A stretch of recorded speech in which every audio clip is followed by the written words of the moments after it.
యేసయ్య నామములో శక్తి ఉన్నదయ్యా, శ్రీ యేసయ్య నామములో శక్తి ఉన్నదయ్యా.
సెలవు, నీవే నా బలము, నీవే నా నమ్మకం. గడిచిన కాలము నాతో ఉన్నావు, నేను నా తోడు నడుచుచున్నావు. సదా నాతోనే ఉన్నావు. ఎగసిపడే తుఫానులో నీవే ఆశ్రయ దుర్గము. ఎదురుపడే అలలెన్నైనా అవి నీ పాదముల క్రిందనే. ఎగసిపడే తుఫానులో నీవే ఆశ్రయ దుర్గము. ఎదురుపడే అలలెన్నైనా అవి నీ పాదముల.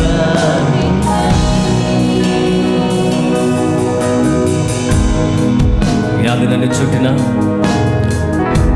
రోగముతో నేను పడి ఉన్నా, నన్ను లెమ్మని సెలవిచ్చే యెహోవా రాఫా నీకు స్తోత్రం. స్వస్థపరచు దేవా నీకు వందనాలు.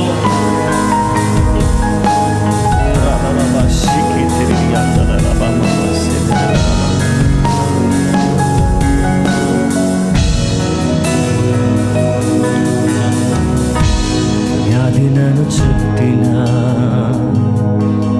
లెమ్మని సెలవిచ్చెను యెహోవా రాఫా, నీవే నా స్వస్థత. వ్యాధి నన్ను చుట్టిన,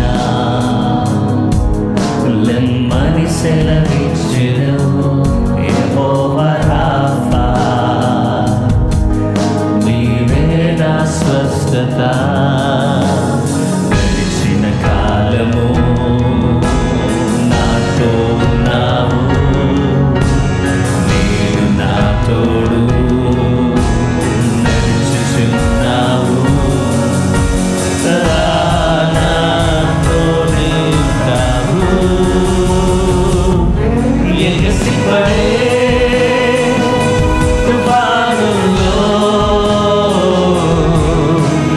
నీవే ఆశ్రయ దుర్గము. ఎదురుపడే అలలెన్నైనా అవి నీ పాదముల క్రిందనే. ఎగసిపడే తుఫానులో నీవే ఆశ్రయ దుర్గము. ఎదురుపడే అలలెన్నైనా అవి నీ పాదముల క్రిందనే.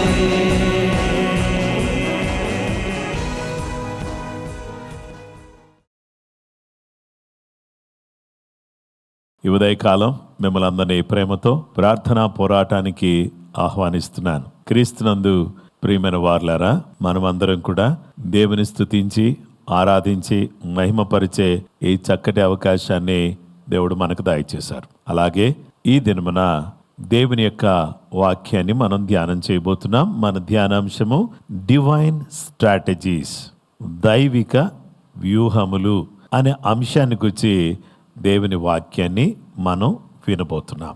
నిర్గమాకాండం 13వ అధ్యాయం 18వ వచనం. అయితే దేవుడు ప్రజలను చుట్టూ దారియగు ఎర్ర సముద్రపు అరణ్య మార్గమున నడిపించెను. ఇశ్రాయేలీయులు యుద్ధ సన్నద్ధులై ఐగుప్తులో నుండి వచ్చిరి. Exodus chapter 13 verse 18. So God led the people around by the desert road toward the Red Sea. The Israelites went up out of Egypt ready for battle. ఇక్కడ స్ట్రాటజీ, వ్యూహము అనే మాటకు a plan of action design to achieve a long term overall aim. అంటే మన జీవితంలో ఓ ప్రణాళికను రూపకల్పన చేసుకుని దాన్ని దీర్ఘకాలములో గాని లేదా మనం అనుకున్నటువంటి దాన్ని మనము సాధించేటటువంటి ఒక చక్కటి వ్యూహమే ఈ యొక్క స్ట్రాటజీ.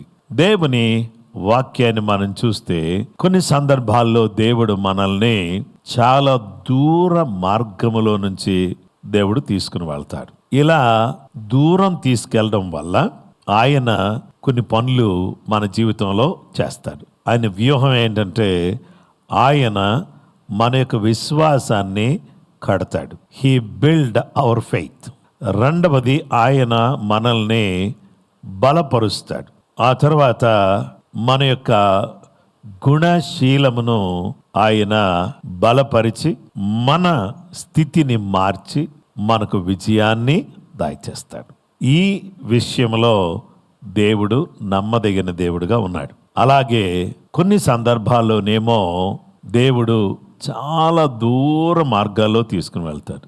అలా దూరం ఎందుకు తీసుకెళ్తాడంటే కొంతమంది జీవితంలో చాలా త్వరగా అన్నీ కూడా జరిగిపోతూ ఉంటాయి. వాళ్ళని చూస్తే మనకి అరే నిన్నగాక మొన్న వీళ్ళు ఈ పని చేశారు, వీళ్ళు అప్లై చేశారు, వీళ్ళకి జాబ్ వచ్చేసింది, వీళ్ళు అప్లై చేశారు, వీళ్ళకి వీసా వచ్చేసింది, వీళ్ళు అప్లై చేశారు, వీళ్ళకి మంచి సీట్ కాలేజీలో వచ్చింది, నేను ఎన్నోసార్లు అప్లై చేస్తున్నా నాకేమి రావట్లేదు అని కొన్నిసార్లు మనం ఫీల్ అవుతాం. అయితే దేవుడు కొన్ని సందర్భాల్లో మనల్ని కొంచెం లాంగ్ వేలో తీసుకుని వెళ్తాడు. ఎందుకో తెలుసా? Not to punish them but to protect them.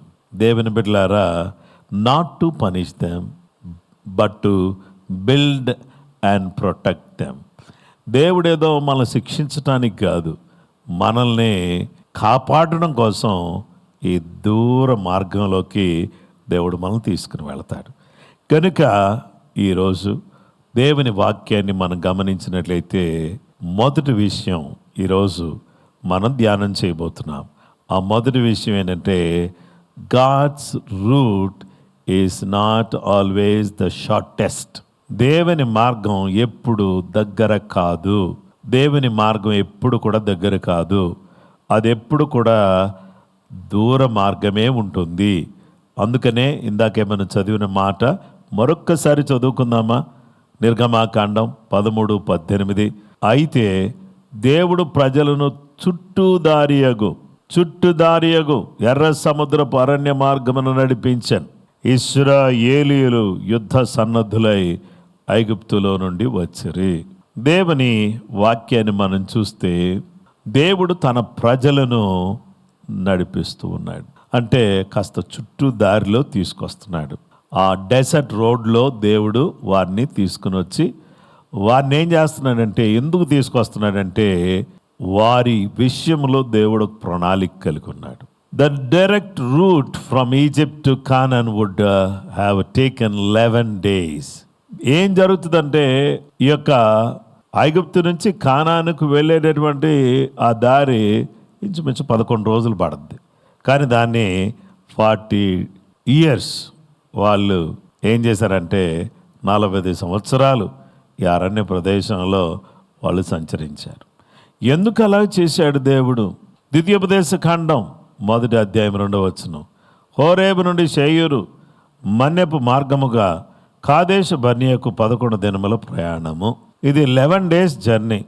కానీ దేవుడు ఏం చేశాడంటే హీ న్యూ ద ఫిలిస్టియన్స్ లే అలాంగ్ ద షార్ట్ రూట్. ఈ దగ్గర దారిలో ఫిలిస్తీయులు ఉన్నారు, అందుకనే ఆ దారి కాకుండా దేవుడు మరొక దారి తీసుకున్నాడు. నిర్గమాకాండం 13:17 మరియు ఫరో ప్రజలను పోనీయగా దేవుడు ఈ ప్రజలను యుద్ధము చూచినప్పుడు వారు పశ్చాత్తాపడి ఐగుప్తుకు తిరుగుదురేమో అనుకుని ఫిలిస్తీయుల దేశము సమీపమైనను ఆ మార్గమున వారిని నడిపింపలేదు. ఒకవేళ ఈ ఫిలిస్తీయులతో యుద్ధం జరిగితే వీళ్ళందరూ మళ్ళీ తిరిగి పారిపోయి ఐగుప్తుకి వెళ్ళిపోయేటట్టు ఉన్నారు. అని చెప్పి దేవుడు చుట్టూ దారిలో తీసుకొస్తున్నాడు.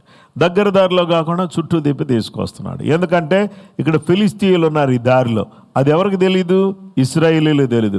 ఏదో ఈ దగ్గర దారిలో మనం పట్టుకుపోయేదానికి దేవుడు ఎందుకయ్యా ఇలాంటి పని చేస్తున్నాడు అని వాళ్ళు అనుకుని బాధపడతా ఉన్నారు. కానీ దేవుడికి తెలుసు దూరం ఎందుకు తీసుకొస్తున్నాడు. ఫిలిస్తీయులు ఉన్నారు. ఆ యుద్ధంలో వాళ్ళు పడ్డారనుకో, అక్కడి నుంచి ఏమైపోతారంటే వాళ్ళు నష్టపోతారు, నశించిపోతారు, కష్టంలో పడతారు, వాళ్ళు ఇబ్బందులోకి గురవుతారు. అందుకనే దేవుడు చుట్టూ దారి తీసుకుని వస్తున్నాడు. కాబట్టి దేవుడు మంచి దేవుడు. దేవుని బిడ్డలమైనటువంటి మనందరినీ కూడా ఆయన వ్యూహం ఏంటంటే మనము విశ్వాసములో బలపడాలి, మనము ఆత్మీయంగా దృఢపరచబడాలి, మనము దేవుడు మనం తీసుకెళ్ళేటటువంటి దారి దైవికమైనది అని మనం నమ్మాలి. Some people they are not satisfied the way that they are walking now. వాళ్ళు కొన్నటువంటి ఉద్యోగ విషయంలో వాళ్ళు సంతోషం లేరు. దేవుడు అద్భుతంగా వాళ్ళకి దేవుడు ఆశ్చర్యరీతిగా వాళ్ళకి దేవుడు పోషిస్తూ ఉంటే దాని విషయంలో కృతజ్ఞత లేదు. అలాగే దేవుడు అద్భుతమైన రీతిలో వాళ్ళను ఆదుకుంటూ ఉంటే దాని విషయంలో వాళ్ళకి దేవుని ఎడల కృతజ్ఞత భావం లేదు. వాళ్ళు అనుకున్నది జరగలేదనే ఫీలింగే తప్ప దేవుడు వాళ్ళని వేరే దారిలో తీసుకుని వెళుతున్నాడు అనేటటువంటి విషయం ఎరగని వారుగా చాలామంది ఉన్నారు. మరి ఈరోజు మిమ్మల్ని దేవుడు ఏ దారిలో తీసుకుని వెళ్తున్నాడు? దేవుడు మిమ్మల్ని దగ్గర దారిలో తీసుకెళ్లే దేవుడు కాదు. షార్ట్ కట్స్ అనేవి దేవునికి ఇష్టం లేదు. He don't want to lead you to short cuts. He don't want to lead you through short cuts. దేవుడు దగ్గర దారిలో నేను తీసుకెళ్లాలని ఇష్టపడట్లేదు. He wants to take you in the long way. చూడండి, ఆలోచించడం అలాగా పైకి వచ్చేసేటట్టుగా, ఇలా చిటికేస్తే పైకి వచ్చేటట్టుగా, చిటికేస్తే అద్భుతాలు జరిగిపోయేటట్టుగా, చిటికేస్తే పరిచర్య అంతా విస్తరించిపోయి వేల కొలదిగా మనుషులందరూ కూడా మనం మెచ్చుకునేటట్టు మారిపోవడం, వేల మంది ప్రజలు. చూడండి, ఎక్కడ నువ్వు ప్రార్థించింది, ఎక్కడ నువ్వు ప్రయాసపడింది, ఎక్కడ ఒక ఆత్మను రక్షించడానికి నువ్వు కన్నీళ్లు కార్చింది, ఎక్కడ సువార్త చెప్పింది, ఎక్కడ అక్కడి నుంచి అందరినీ పోగేసుకుని అబ్బా నా సంఘం ఇంత గొప్పగా ఉందని ఫీల్ అవ్వడం అనేది మంచిది కాదు. దేవుని బిడ్డలమైనటువంటి మనము ఎన్నో సంవత్సరాల తరబడి కష్టపడి అనేక మంది జీవితాలను ప్రభావితం చేస్తూ ప్రాంతాలు, పల్లెలు, ఊర్లు, అనేక గ్రామాలు తిరుగుతూ దేవుని యొక్క సువార్తను అందిస్తూ అనేక మంది జీవితాలను ప్రభావితం చేసుకుంటూ వచ్చినటువంటి పరిచర్య అది నిలబడుతుంది. కానీ ఈ రోజుల్లో ఉండే పరిచర్య ఏ విధంగా ఉంది అని అంటే అది పెరిగిపోయి ఎంతో చూసారా, సోషల్ మీడియా ప్లాట్ఫామ్స్ ద్వారా రకరకాలైనటువంటి మాధ్యమాల ద్వారా విస్తరిస్తున్నటువంటి వారు అనేక మంది కనబడుతున్నారు. కానీ దేవుని వాక్యం చెప్తుంది, ఒక వ్యక్తి ఒక ఉన్నతమైన స్థాయికి చేరుకోవడానికి it is not a short way, it is a long way. దేవుని బిడ్డలారా, ఇది దగ్గర దారి కాదు, దూరం. ఈ దూరం దారిలో ఎందుకు దేవుడు తీసుకెళ్తున్నాడంటే శిక్షించడానికి కాదు, బలపరచడానికి, నశింప చేయడానికి కాదు, పోషించడానికి. ఈ దారిలో దేవుడు నడిపిస్తున్నాడు. ఈ దారిలో దేవుడు తోడుగా ఉన్నాడు. ఈ దారిలో దేవుడు అండగా ఉన్నాడు. పగలు మేఘస్తంభంగా ఉన్నాడు, రాత్రి అగ్ని స్తంభంగా ఉన్నాడు. ఆకలి తీర్చేవాడిగా కనపడుతున్నాడు. ఈ దారిలో వెళ్ళేటటువంటి ప్రతి వారు కూడా ఏం చేస్తున్నారంటే పైకి చూస్తున్నారు. ఆ పైకి చూసినప్పుడు దేవుడు పోషిస్తాడని, దేవుడు నడిపిస్తాడని, దేవుడు కాపాడుతాడని, దేవుడు అన్ని రకాలుగా మేలు చేస్తాడని అర్థం చేసుకోవాలి. దేవుని బిడ్డలారా, షార్ట్కట్లో పైకి వద్దామని అనుకుంటే తప్పు. ఏదో ఒక చిన్న బెట్టింగ్ యాప్స్ ద్వారానో ఇంకా ఏదో వేరే యాప్స్ ద్వారానో నేను డబ్బు సంపాదిద్దాము అని చెప్పేసి అని అనుకుంటే పొరపాటు. అలాగే నేను ఎక్కడో ఇన్వెస్ట్ చేసిన దానికి నేను ఏమీ కష్టపడకుండా నేను సంపాదించేయగలుగుతాను, ఆస్తి పరుణ్ణి అయిపోతాను, గొప్పగా స్థాయికి వచ్చేస్తాను అని అనుకుని చాలామంది తప్పుడు దారిలో వెళ్ళిపోతున్నారు. చాలా ప్రమాదము సుమా. అలా చేసి ఎంతోమంది ఆస్తిని కోల్పోతున్నారు, డబ్బును కోల్పోతున్నారు, తమ యొక్క పరపతిని కోల్పోతున్నారు. పరిస్థితులన్నీ కూడా అస్తవ్యస్తంగా మారిపోతున్నాయి. ఈ దినాన్న షార్ట్ కట్ వేలో లేకపోతే ఈజీ మనీకి అలవాటు పడి చాలామంది రకరకాలైనటువంటి వ్యాపకాల్లో పాపముల్లో చిక్కుకున్నటువంటి వారిగా నలిగిపోతుంటే దైవిక వ్యూహం ఏంటో తెలుసా? డివైన్ స్ట్రాటజీ ఏంటో తెలుసా? దైవిక వ్యూహం ఏంటో తెలుసా? నువ్వు దగ్గర దారిలో నడవడం కాదు. Your God wants to take you to the long way so that he can build you, he can protect you, he can show you that he is a great God, he is a merciful God, he is a wonder working God. ఆయన అద్భుతాలు చేసే దేవుడు, ఆశ్చర్య కార్యాలు చేసే దేవుడు. ఆ అద్భుతమైన కార్యాలు నీ జీవితంలో చేయగలిగినటువంటి గొప్ప దేవుడని చూపించటానికి ఆయన తన యొక్క స్ట్రాటజీ, తన యొక్క వ్యూహాన్ని మనకు బయలుపరుస్తున్నాడు. ఆ వ్యూహం అర్థమైతే ఆయనకు ప్రియంగా దగ్గరగా జీవించటానికి కృపగల దేవుడు మనకు సహాయం చేయును గాక. ప్రార్థన చేసుకుందాం. మహోన్నతుడు అయిన మా తండ్రి, జీవంగల దేవా, మేము అనుకున్నవన్నీ జరగట్లేదని, మా జీవితంలో ఎన్నో మేము కోల్పోతున్నామని, మీరు ప్రస్తుతం మా జీవితంలో ఎన్నో అద్భుతాలు చేస్తున్నా, పోషిస్తున్నా, ఆహారం ఇస్తున్నా, వస్త్రాలు ఇస్తున్నా, అద్భుతమైన రీతిలో మమ్మల్ని ఆదుకుంటున్నా మాకు అర్థం కావట్లేదయ్యా. అర్థం చేసుకునేటటువంటి చక్కటి ఆలోచన మాకు దయచేయండి. మీరు మమ్మలను దగ్గర దారిలో కాకుండా, దగ్గర దారిలో ఫిలిస్తీయులు ఉన్నారు, కానీ దూరపు దారిలో మమ్మల్ని తీసుకుని వెళ్ళి నిజమైన అద్భుతమైన వాగ్దాన భూమిలో మమ్మల్ని అడుగు పెట్టాలనేది నీ ఆలోచన. నీ ఆలోచన మేరకు మమ్మల్ని నడిపిస్తున్నారు. నీ నడిపింపును బట్టి నీకు కృతజ్ఞతలు చెల్లిస్తూ, నీ యొక్క అడుగు జాడల్లో నడుచుకుంటూ నీకు ప్రియంగా జీవించటానికి కృప మా అందరికీ దయచేయమని యేసుక్రీస్తు పరిశుద్ధ నామములో ప్రార్థన చేసి వేడుకొనుచున్నాం మా పరలోకపు తండ్రి, ఆమేన్. క్రీస్తునందు ప్రియులారా, ఈరోజు ఈ వాక్యాన్ని మీరు విన్నారు కదూ. దైవిక వ్యూహాన్ని గురించి మనం నేర్చుకున్నాం. దేవుడు ఎప్పుడు కూడా దగ్గర దారిలో మనం తీసుకుని వెళ్ళడు. ఆయన మనల్ని ప్రేమిస్తున్నాడు కాబట్టి ఆ దగ్గర దారిలో ఫిలిస్తీయులు ఉన్నారు. వాళ్ళు మనల్ని నశింప చేస్తారు, వెనుక తిరిగేటట్టు చేస్తారు, ఓడింప చేస్తారు అనే ఉద్దేశంతో చుట్టూ అయినా కానీ దూర మార్గములో దేవుడు మనల్ని తీసుకుని వెళుతూ ఉన్నాడు. ఈరోజు షార్ట్ కట్స్ మీద మీరు దృష్టి పెట్టారా? దాన్ని తీసేసుకోండి. దేవుని మహిమార్థమై మీరు జీవించడానికి మీరు ఇష్టపడాలని కోరుతున్నాను. నేను మీతోనే మాట్లాడుతున్నాను అని నాకు అర్థమవుతుంది. నాకు ఎందుకు ఇలా జరగట్లేదు అని నువ్వు ఫీల్ అవుతున్నావా? అలా ఫీల్ అవ్వద్దు. ఇదిగో దేవుని వాక్యం చదవడం ప్రారంభించు, ప్రార్థన చేయడం ప్రారంభించు. Depend upon the holy spirit, God's leading. పరిశుద్ధాత్మ దేవుని నడిపింపు మీద మళ్ళీ చెప్తున్నాను.